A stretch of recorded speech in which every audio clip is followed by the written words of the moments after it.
Good morning friends. આજે આપણે દેશી લીલવા ઝાલરની ખીચડી બનાવીશું। એના માટે અમે અહીંયા 1 કપ બાસમતી કોલમ ચોખા લીધા હતા અને 3 ચમચી તુવેરની દાળ લીધી હતી। એને અમે અડધો કલાક સુધી પલાળી રાખ્યા હતા।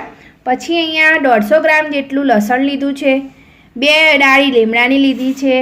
પછી અહીંયા થોડા ખડા મસાલા છે, 1 તજનો નાનો ટુકડો, 2-3 લવિંગ, 1 વઘારનું મરચું, 10 થી 15 નંગ જેટલા લીલા મરચાં લીધા છે અને આ દેશી લીલવા ઝાલર 2 વાટકી જેટલા લીધા છે। હવે તમને આ ખીચડી અમે સ્ટેપ બાય સ્ટેપ તમને બતાવીશું।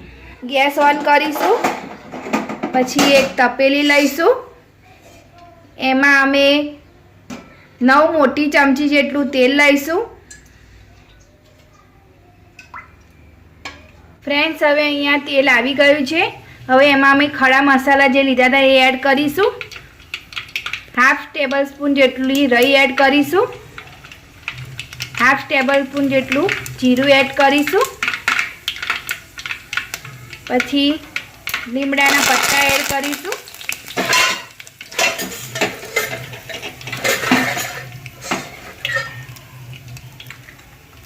પીચ ઓફ હિંગ એડ કરીશું। પછી અહીંયા અમે જે મરચાં સમારેલા હતા એ એડ કરીશું।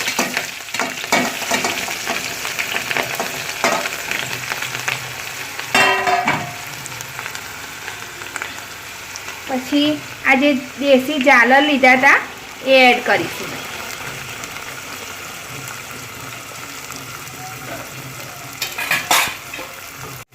પછી અમે જે દાળ ચોખા લીધા હતા એ એડ કરીશું।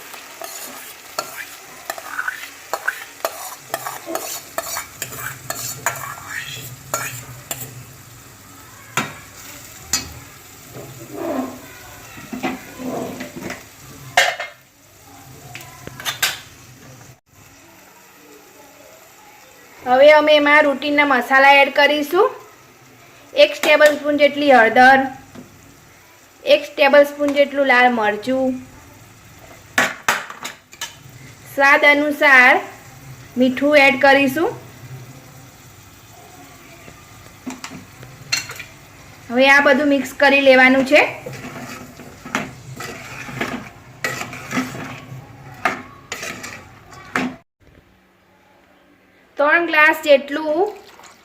3 મોટા ગ્લાસ જેટલું પાણી એડ કરવું।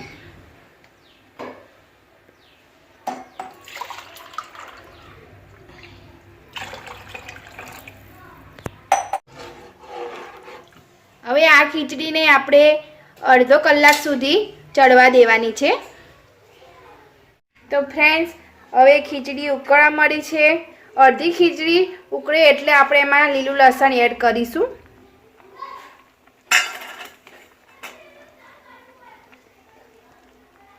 હવે પાછું ઢાંકણ ઢાંકી દઈશું। તો ફ્રેન્ડ્સ, અમારી ખીચડી તૈયાર થઈ ગઈ છે।